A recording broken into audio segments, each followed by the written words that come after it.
मुकेश सहनी का मन डोल रहा, एनडीए भी स्वागत को तैयार, अब होगा खेला। नमस्कार दर्शकों, मैं हूं सृष्टि और आप देख रहे हैं इम्पैक्ट लाइव। ऐसा कहा जाता है कि राजनीति में न कोई परमानेंट दोस्त होता है और न ही परमानेंट दुश्मन। अब जाहिर सी बात है कि ऐसा कई बार देखा गया है कि जब दो धुर विरोधी पार्टियां एकजुट हो गई हैं, चाहे दिल्ली में आम आदमी पार्टी और कांग्रेस का गठबंधन हो या फिर महाराष्ट्र में शिवसेना और एनसीपी कांग्रेस का गठबंधन। शायद ही किसी ने ऐसी कल्पना की होगी कि दिल्ली और महाराष्ट्र में ऐसा गठबंधन होगा। यानी कि सियासत में कब किसका किसके साथ गठबंधन हो जाए, कब कौन नेता या फिर पार्टी पाला बदल ले, इसका अनुमान लगाना भी मुश्किल है।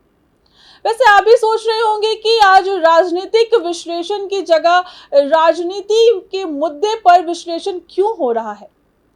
दरअसल बिहार के बारे में ऐसा कहा जाता है कि यहाँ लोग पेट से ही राजनीति सीख कर आते हैं। शायद यही वजह है कि बिहार का सियासी पारा हर वक्त गर्म रहता है। वैसे इस वक्त बिहार का सियासी पारा मुकेश सहनी की वजह से बढ़ा हुआ है।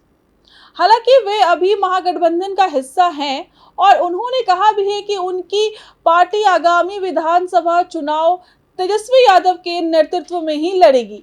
इसका मतलब है कि वे फिलहाल महागठबंधन छोड़ने के पक्ष में नहीं दिख रहे हैं, लेकिन उनके हाव भाव से मची राजनीतिक हलचल से ऐसे संकेत मिल रहे हैं कि बिहार में अभी खेला होने वाला है।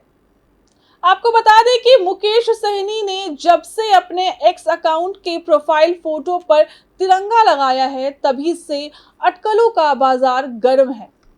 दरअसल स्वतंत्रता दिवस को लेकर पीएम मोदी ने देशवासियों से अपील की थी कि सभी लोग अपने सोशल मीडिया अकाउंट की प्रोफाइल फोटो में तिरंगा लगाएं।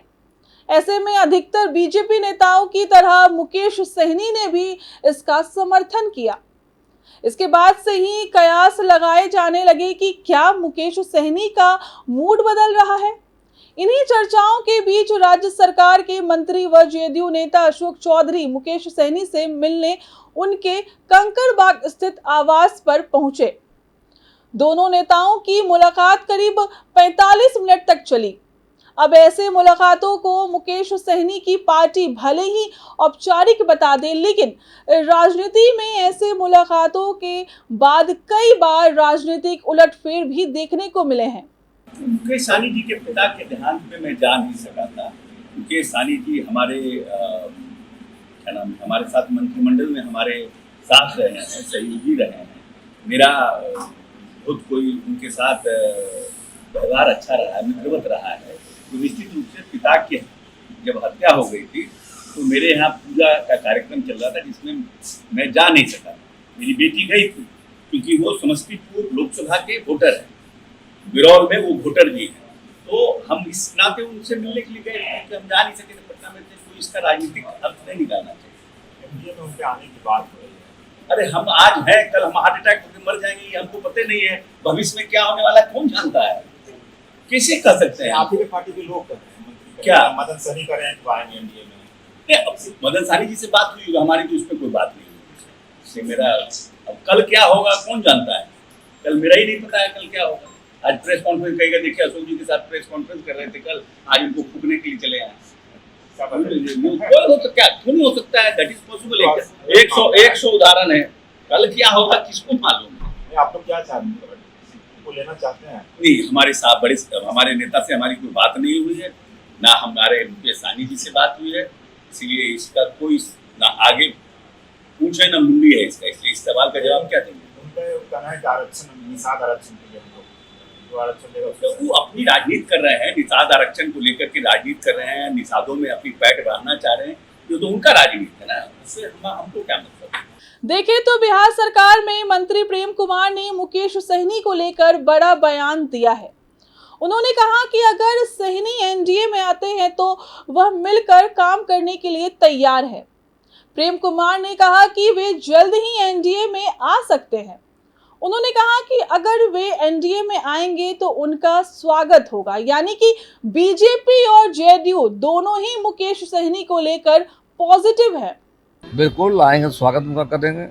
लोकतंत्र में सबको अधिकार है निर्णय लेने का, और मैं देख रहा हूँ समाचार जो आ रही है उसमें लग रहा है जल्द ही एनडीए में आ रहे हैं, उनका स्वागत होगा एनडीए में आएंगे तो। दूसरी तरफ बात मुकेश सहनी की करें तो लोकसभा चुनावों में महागठबंधन में जाने से उन्हें कोई खास फायदा नहीं हुआ। इसके उल्टा चिराग पासवान, उपेंद्र कुशवाहा और जीतन राम मांझी का एनडीए में जाने का फैसला उनके लिए फायदेमंद साबित हुआ। उपेंद्र कुशवाहा को तो हारने के बाद भी बीजेपी राज्यसभा भेज रही है। मतलब साफ है कि बीजेपी अपने सहयोगी दलों को काफी तवज्जो दे रही है। इसके साथ ही एनडीए की तरफ से मुकेश सहनी को संकेत भी दिया जा रहा है। इन सब को देखते हुए मुकेश सहनी भी आने वाले समय में पाला बदलते नजर आए तो किसी को कोई आश्चर्य नहीं होगा। ऐसे ही तमाम खबरों के लिए देखते रहे इम्पैक्ट लाइव को। शुक्रिया।